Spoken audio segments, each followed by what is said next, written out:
Deepak Tripathi Saraswati group of colleges के इस digital platform पर आपका फिर से एक बार स्वागत करता हूं। दोस्तों, हम लोग डीएलएड चतुर्थ सेमेस्टर के अंतर्गत सामाजिक अध्ययन विषय के बारे में पढ़े थे, जिसमें हम लोग राष्ट्रीय आंदोलनों के बारे में हम लोग पढ़े थे। तो आज का जो हमारा टॉपिक रहेगा वो रहेगा गोल मेज सम्मेलन। दोस्तों, हम पिछली क्लास में हमने क्या पढ़ा था? हमने पढ़ा था कि गांधी जी ने क्या किया? सविनय अवज्ञा आंदोलन शुरुआत कर दिया। सविनय अवज्ञा आंदोलन के फलस्वरूप हर जगह अंग्रेजों के खिलाफ विरोध प्रदर्शन शुरू हो गया। उसी समय जब साइमन कमीशन भारत में आया था, उसकी रिपोर्ट पर चर्चा करने के लिए, उत्तरदायी शासन की व्यवस्था करने के लिए क्या हो गया? लंदन में एक सम्मेलन बुलाया जाता है जिसको कहा गया गोल मेज सम्मेलन। तो इस प्रकार गोल मेज सम्मेलन का आयोजन कहाँ हुआ? लंदन में हुआ। ये हो गया आपका फर्स्ट गोल मेज सम्मेलन। स्थान कहाँ हो गया उसका? लंदन में हो गया। ठीक है। टाइम पीरियड क्या था इसका? टाइम पीरियड था नवंबर 1930 से लेकर के जनवरी 1931, मतलब लगभग 3 महीना। नवंबर 1930 से शुरुआत होता है और जनवरी 1931 तक ये सम्मेलन चलता है। अब बुलाया क्यों गया था? अभी हमने सब सुना, पढ़ा। क्या हुआ? उत्तरदायी भारत में शासन की व्यवस्था कैसी हो, साइमन कमीशन का जो रिपोर्ट आया था उस पर चर्चा के लिए, इन सब चर्चा के लिए इंग्लैंड की जितने भी पॉलिटिकल पार्टियां थी, भारत के जितने भी लोग थे, जिसको ब्रिटिश गवर्नमेंट ने चाहा कि ये लोग जाएं, उन लोग को आमंत्रित किया गया था लंदन में, आइए और हम लोग क्या कीजिए, इस राउंड टेबल पर जिसपे आप सबकी बराबरी की हिस्सेदारी होगी, कोई बड़ा कोई छोटा नहीं होगा, इस तरह बैठकर हम लोग क्या करेंगे? हम लोग चर्चा करेंगे। याद कीजिए, इस तरह डिमांड कौन किया था? स्वराज दल ने किया था, 1924-25 में ही किया था। ठीक है। अभी आयोजन किया जाना था कांग्रेस उस समय किसके प्रतिनिधि में? गांधी जी के प्रतिनिधि में आंदोलन चलाई थी। कौन सा आंदोलन चलाई थी? सविनय अवज्ञा आंदोलन। ठीक है। पूरा आंदोलन जोर पर था। ठीक है। हमने देखा कि 6 अप्रैल को जब दांडी मार्च में वो क्या करते हैं? नमक तोड़ते हैं, तभी से आंदोलन शुरुआत था। सम्मेलन नवंबर में होता है। तो कांग्रेस इस मीटिंग में पार्टिसिपेट नहीं करती है। और ये सारा का सारा जो सम्मेलन होता है वो किसके अनुपस्थिति में होता है? कांग्रेस के अभाव में होता है। इसलिए इस गोल मेज सम्मेलन में प्रमुख सफलताएं जो लेके गए थे वो चीजें नहीं थी। तभी दोस्तों ने पढ़ा जाए फर्स्ट गोल सम्मेलन में क्या क्या अचीव हुआ भारतीयों को। ठीक है। अभी हमने पढ़ा है कब होता है? नवंबर 1930 से क्या हो रहा है? ये शुरुआत हो जा रहा है। कब तक चल रहा है? जनवरी 1931 में। स्थान कहाँ था? स्थान हमने पढ़ा है, ये प्रथम फर्स्ट गोल मेज सम्मेलन की बात कर रहे हैं। ठीक है। स्थान कहाँ था? ये लंदन। अब कभी क्वेश्चन पूछा जाता है कि लंदन में कहाँ? तो एक जगह है सेंट जेम्स पैलेस, वहां पर ये होता है। वहां पर है सेंट जेम्स पैलेस में। अब इसकी जो उद्घाटन किया था किसने किया था? महत्वपूर्ण सम्मेलन था। ठीक है। तो जिसको उसका उद्घाटन किया था, उद्घाटन ब्रिटेन के सम्राट ने किया था। कौन था उस ब्रिटेन का सम्राट? सम्राट ने जेम्स पंचम। तो जेम्स पंचम के द्वारा इसका क्या किया गया? इसका उद्घाटन किया गया था। पूरे सम्मेलन की अध्यक्षता किसने की थी? तो उस समय ब्रिटेन के प्रधानमंत्री जो थे उन्होंने इसकी अध्यक्षता की थी। और ब्रिटेन का पीएम कौन था? पीएम थे उस समय, नाम उनका आता है सेकंड वाले में यही रहते हैं, रैमसे मैकडोनाल्ड। कौन से रहते हैं? Ramsay MacDonald. क्या करते हैं? इसकी अध्यक्षता, पूरे सम्मेलन की अध्यक्षता करते हैं। टोटल प्रतिभाग कितने के थे? इस सम्मेलन में जो प्रतिभाग था वो टोटल थे 89। इस 89 में थे कौन कौन? ठीक है। तो इस 89 में टोटल जो 89 लोग थे उसके बारे में थोड़ा चल लेते हैं, क्योंकि हमको ये जानना जरूरी है कि कांग्रेस नहीं था उस समय, तो भारत का प्रतिनिधित्व कौन कौन कर रहा था। तो 89 में क्या थे? कुछ क्या थे? ब्रिटिश संसद थे, ब्रिटिश पार्लियामेंट के जो पार्टी के सदस्य थे वो लोग थे। ठीक है। कुछ क्या थे? भारतीय राजनीतिक दल के लोग थे।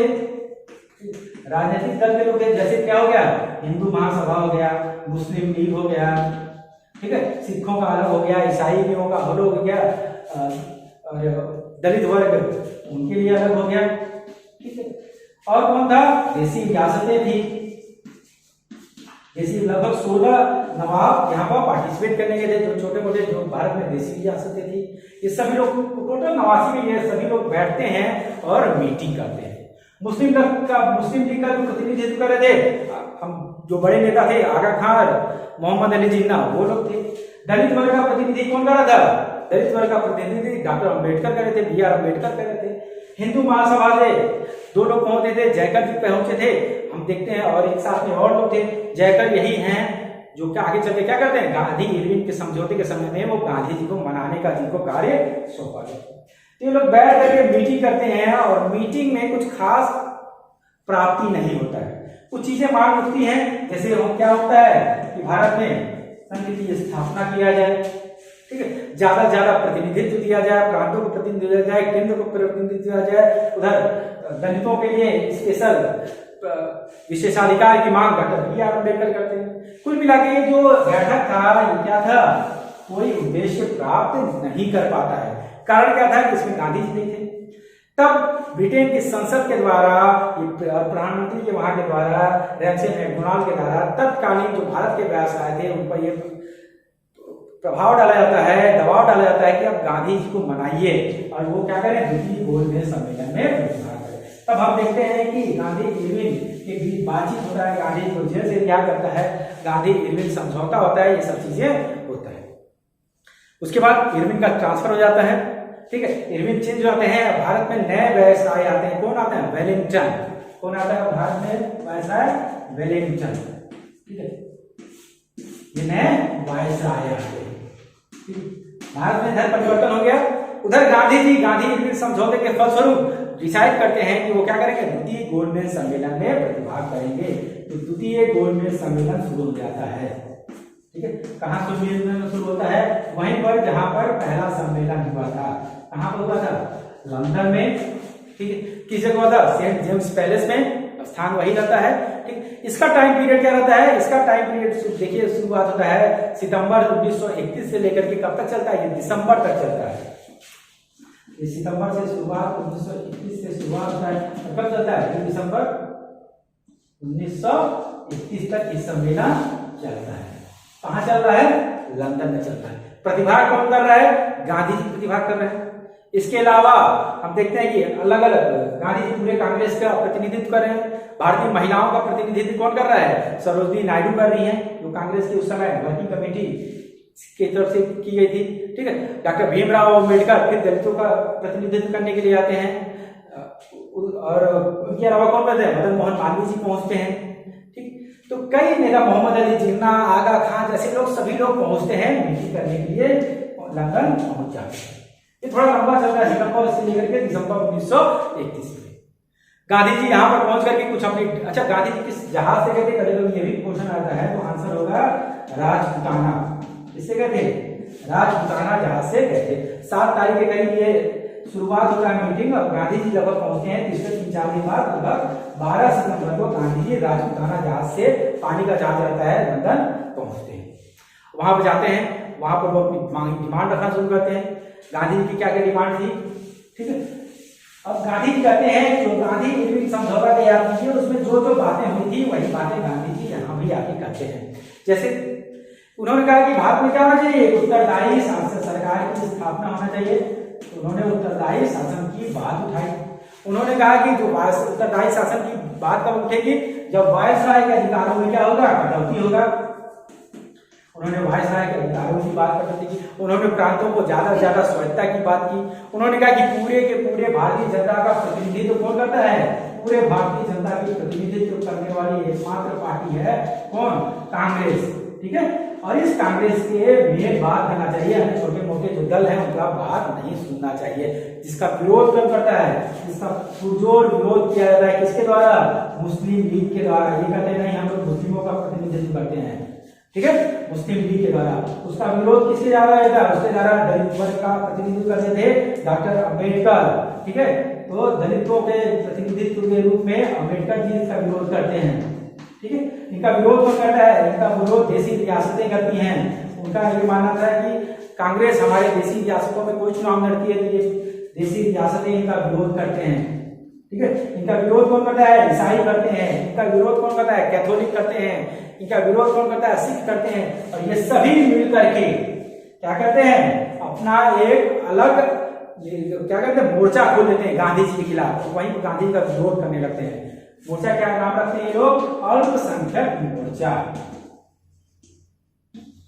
और ये लोग डिमांड करते हैं, विशेष अम्बेडकर जी ये डिमांड करते हैं कि जिस प्रकार मुस्लिमों को 1909 में पृथक निर्वाचन की व्यवस्था किया गया, सिख और ईसाइयों को 1919 के अधिनियम में व्यवस्था किया गया, उसी प्रकार हमको भी क्या चाहिए, पृथक निर्वाचन मंडल की व्यवस्था चाहिए। ये डिमांड ये लोग करते हैं, इसका पृथक निर्वाचन मंडल।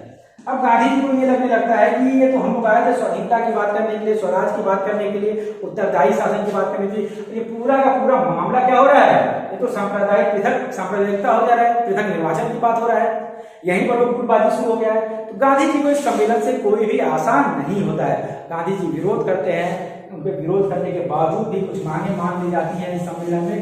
कौन कौन सी मांगे थी, जैसे भारत में क्या होगा, संघीय केंद्र में क्या होगा, एक उत्तरदायी शासन की स्थापना होगा, संघीय व्यवस्था का आरंभ होगा, प्रांतों में क्या होगा, सीमित अमाउंट में ही लेकिन क्या होगा, एक प्रांतीय व्यवस्था शासन कायम होगा। ठीक है, वित्त, रक्षा, सेना, ये सब जो विभाग हैं, ठीक है, जो गांधी जी ने इरविन के साथ समझौता किया था, वो किसके नियंत्रण में रहेंगे, वित्त हो गया, सेना हो गया, ठीक है, विदेशी मामले हो गए, ठीक है, इस तरह के जितने भी मामले होंगे ये सब किसके अंदर होगा, ये सब अंदर होगा ब्रिटिश संसद के, मतलब भारतीयों के अंदर नहीं रहेगा, कोई स्वराज की बात नहीं हो रहा है, ब्रिटिश संसद के और प्लस भारत में जो भी वायरस राय रहेगा उसके अंतर्गत ये सब चीजें। अब गांधी जी का कोई बात नहीं माना जा रहा है, सम्मेलन 1 तारीख को खत्म हो जाता है, 1 दिसंबर 1900 सम्मेलन खत्म हो गया, गांधी जी की बात ही नहीं माना जा रहा है 1931 में। ठीक, गांधी जी को निराशा वापस आता है, वो वापस भारत आ जाते हैं सम्मेलन खत्म होने के बाद। अब भारत में आकर अनाउंस करते हैं कि हमको क्या मिला, हम भले ही खाली हाथ आए हैं लेकिन हम भारतीयों के इज्जत पर दाग या बट्टा लगने नहीं दिया है। कांग्रेस वही देखते हैं कि क्या होता है, उस समय तत्कालीन जो भारत के वायसराय रहते हैं, ठीक है, क्योंकि इरविन चेंज हो गए थे, इरविन का ट्रांसफर हो गया था, नए वायसराय क्या है, वेलिंगटन आ गए थे, ठीक है, और भारत सचिव उस समय सैमुअल बनाया गया था। दोनों लोग मिलकर के भारत में दमन नीति चलाते हैं। गांधी जी के आने से पहले ही नेहरू जी को गिरफ्तार करके जेल भेज दिया जाता है। गांधी जी आगे कहते हैं कि हम संविदा वगैरह आंदोलन दोबारा शुरू कर रहे हैं, उनको उठा करके जेल में डाल दिया जा रहा है। तो इस प्रकार अंग्रेजों का दमन नीति शुरुआत हो जाता है। द्वितीय गोलमेज सम्मेलन में क्या हो गया, बिना किसी निष्कर्ष के समाप्त हो गया। ठीक है, गांधी जी द्वितीय जब शुरुआत करते हैं तो उनको उसमें संविदा के आंदोलन, भारतीयों का विश्वास गांधी से धीरे धीरे उठ जाता है, कांग्रेस में भी उनका विरोध होने लगता है, तो उनको सफलता नहीं मिलती है। आगे चलकर एक और गोलमेज सम्मेलन होता है, इन सब चीजों को लेकर के ये होता है तृतीय गोलमेज सम्मेलन। ये कब होता है, नवंबर से लेकर के दिसंबर के बीच 1932 में। तो नवंबर से दिसंबर 1932 में होता है। अब यहाँ पर डिसाइड किया जाता है कि भारत में उत्तरदायी शासन किया कैसे जाएगा। ऐसी गोलमेज सम्मेलन के आधार पर भारत में क्या होता है, भारत शासन अधिनियम 1935 को आगे बढ़ने से लागू किया जाता है। इसमें भी ज्यादा सफलता नहीं मिलती है क्योंकि तब तक गांधी जी जेल में थे, बड़े बड़े नेता जेल में थे, कांग्रेस पर प्रतिबंध लग जाता है, कांग्रेस इसका बायकॉट करती है, कांग्रेस इस सम्मेलन में नहीं जाती है। तो इस प्रकार हम देखते हैं कि तीनों गोलमेज सम्मेलन से कोई भी फायदा नहीं मिलता है। और इसके बाद फिर से गांधी जी के नेतृत्व में आगे चल करके फिर से भारतीय लोग एकजुट होकर के आंदोलन करने की शुरुआत करें। ये टोटल दोस्तों गोलमेज सम्मेलन के बारे में थे। अगले क्लास में हम लोग फिर एक राष्ट्रीय आंदोलन के नए चैप्टर के बारे में पढ़ेंगे। इसी के साथ आज का क्लास समाप्त करते हैं।